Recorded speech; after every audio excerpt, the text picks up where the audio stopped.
বগুড়া স্টেশনে একটি ট্রেন প্রবেশ করলে আরেকটি ট্রেন ক্রসিংয়ের জন্য ব্যবহার করে ১ নম্বর লুপ লাইন। প্রতিদিন ৩ থেকে ৪ বার এই লুপ লাইন ব্যবহার করে ক্রসিং করে লোকাল ও আন্তনগর বিভিন্ন ট্রেন। এই লুপ লাইনটি গুরুত্বপূর্ণ হলেও লাইনের অধিকাংশ কাঠের স্লিপার দেবে গেছে মাটির নিচে। লাইনে নেই ব্যালাস্টের কোনো চিহ্ন। রেল লাইন ধরে রাখার শক্তি সামর্থ্য প্রায় হারিয়েছে মরিচা ধরে জরাজীর্ণ স্লিপারের বেশিরভাগ পিন। বগুড়া রেল স্টেশন সেকশনের মধ্যেই লাইন বরাবর সৃষ্টি হয়েছে বড় বড় ঢেউ। গোটা লুপ লাইন জুড়ে বালাই নেই পাথরের। বিভাগীয় পরিবহন কর্মকর্তা ২০২২ সালে ১ নম্বর লুপ লাইন সরেজমিন পরিদর্শনের পর এখানকার ছবিসহ লিখিত প্রতিবেদন লালমনিরহাট রেলওয়ে বিভাগের বিভাগীয় প্রকৌশলীকে অবহিত করে ঝুঁকির কথা জানিয়েছিলেন। এরপর প্রায় ২ বছর অতিবাহিত হলেও এই রেল লাইনটির চিত্র বদলায়নি এতটুকু। আর এই কাঠটা দীর্ঘদিন মাটির নিচে পড়ে আছে। এটা আপনি মনে করেন যে প্রায় ১০০ বছর আগেকার কাঠ। এভাবে তো চলতে যাওয়া যাবে, এর চলতে থাকলে তো ক্ষতি হবেই, মারাত্মক ক্ষতি হবে, জনগণের ক্ষতি হবে, দেশের ক্ষতি হবে, রাষ্ট্রের ক্ষতি হবে। পাথর তো নাই, কাঠও নষ্ট হয়ে গেছে। আর এই কাঠের অনেক জায়গায় নাটগুলোতে থাকে, নাটগুলোও আপনার নাই, যার ফলে দুর্ঘটনার সম্মুখীন মাঝে সাজি হচ্ছে।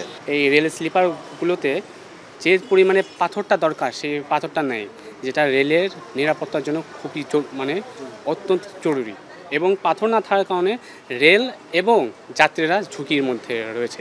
লাইনের কোনো কোনো এলাকায় সংস্কার কাজ করতে দেখা যায় রেল কর্মচারীদের। এ সময় কর্মচারীরা জানান প্রায় ৭৫ কাঠের স্লিপার পচে গেছে। মরিচা ধরে নষ্ট হয়েছে অনেক নাট বোল্ট। বেছে বেছে একেবারে পচা কিছু স্লিপার পরিবর্তন করা হলেও সেখানে আবারও কাঠের পুরনো স্লিপার বসাতে দেখা যায়। পুরোনো কাঠ দিছে এখন লাগানো, তাছাড়া আমরা কি লাগাবো? পুরো যেটা দিচ্ছে সেটাই তো লাগাবো, উপর থেকে যে কাঠ আসছে সেটাই তো লাগাবো। আমরা এখানে পুরাতন স্লিপার ভেঙে গেছে সেগুলো চেঞ্জ করে দিতেছি। ভাঙছে আপনার ওই যে ৭৫% স্লিপার ভেঙে গেছে। ট্রেন চলাচলের জন্য রেল লাইনটি মোটেও নিরাপদ নয় বলে প্রকৌশল বিভাগকে পত্র দেওয়ার ২ বছর পরেও কেন ব্যবস্থা নেওয়া হয়নি এমন প্রশ্নের উত্তরে সহকারী নির্বাহী প্রকৌশলী জানান বাজেটের অভাবে কাজ করা সম্ভব হয়নি।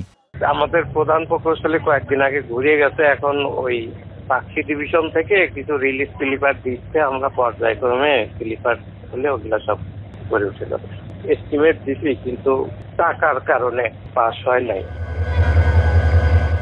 এদিকে সম্প্রতি ১ সপ্তাহের ব্যবধানে বগুড়ার গাবতলী, সুখানপুকুর ও কাহালুতে ৩ বার ট্রেন লাইনচ্যুত হবার ঘটনায় গঠিত তদন্ত কমিটির প্রতিবেদনের কোনো অগ্রগতি জানায়নি কর্তৃপক্ষ। হেদায়েতুল ইসলাম বাবু, এখন বগুড়া।